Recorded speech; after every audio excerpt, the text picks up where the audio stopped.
filth and scum of Kent, marked for the gallows, lay your weapons down. Home to your cottages.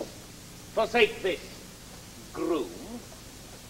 The king is merciful if you relent, but angry, wrathful, and inclined to blood if you go forward.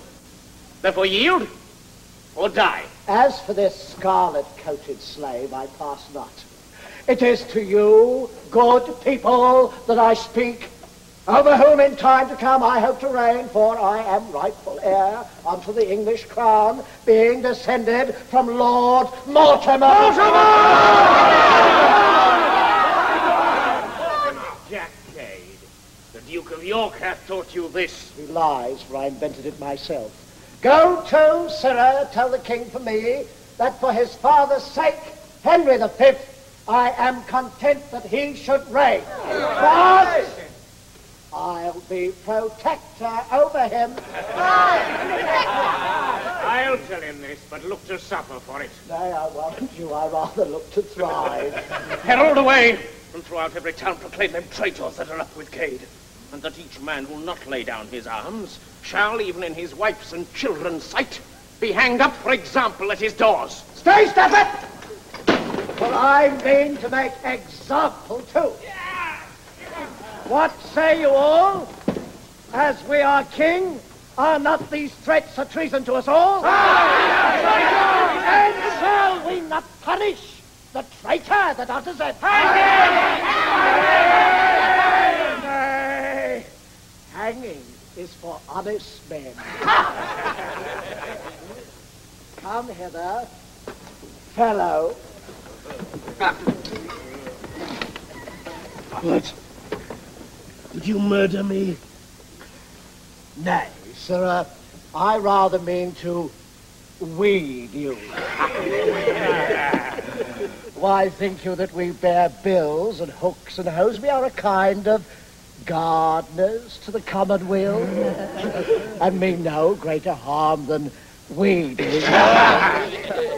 Therefore, Sir Humphrey, content yourself, for you must be plucked out.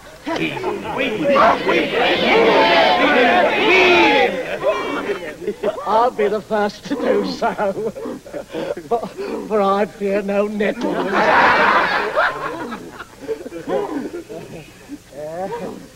Here's for thee.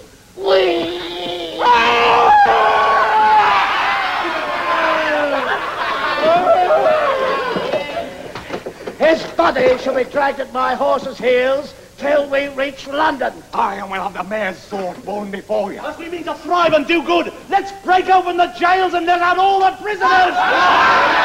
Nay, fear not that, I warrant you. Come, let's march towards London!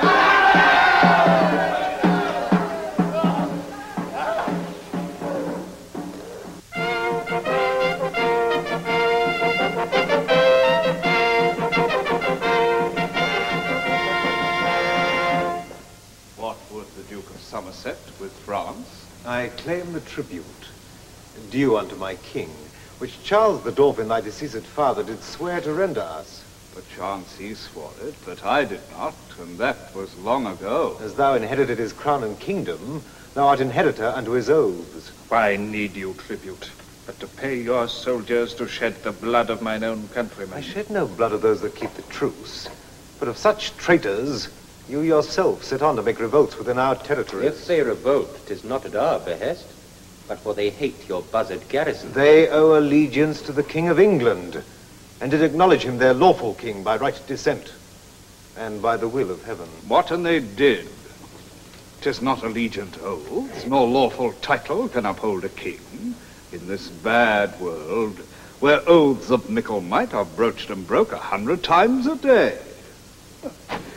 Now I bear the sway by such light sanctions. Nay, I am hallowed in my people's hearts, and do command such earthly puissance as daily waxeth, while your English wanes. I am more strong in France than Henry is. I am more loved in France than Henry is, and owe more loyalty than Henry doth. These are my sanctions, Until he command such strength, such love, such loyalty in Gallia, let him not ask for tribute. Tell thy master. Oh, perjured Frenchman! Dare you break your oaths? Do you not fear that God will plague you for it? I know not that, but certain you may not. I may and will. Come, these are idle threats. And thou shouldst rather think thee fortunate I do not threaten thee, as well I might, and seize upon your vexed territories. Your oath once broke. What warranty have I that when you will, you may not yet attempt it? What need have I to march against your powers? I nothing doubt your king will soon remove them to underprop his own beleaguered walls, rather than make vain battery of mine. Meantime, we suffer you to linger, a tedious, churlish, and unwelcome guest, whom we will lodge, but do not mean to feed, whom, if you plain, we do not mean to heed, and whom, when you remove, we will not mourn, but speed you hence with slight contempt and scorn. When thou art in England, thy mischance is like to prove more fatal than in France.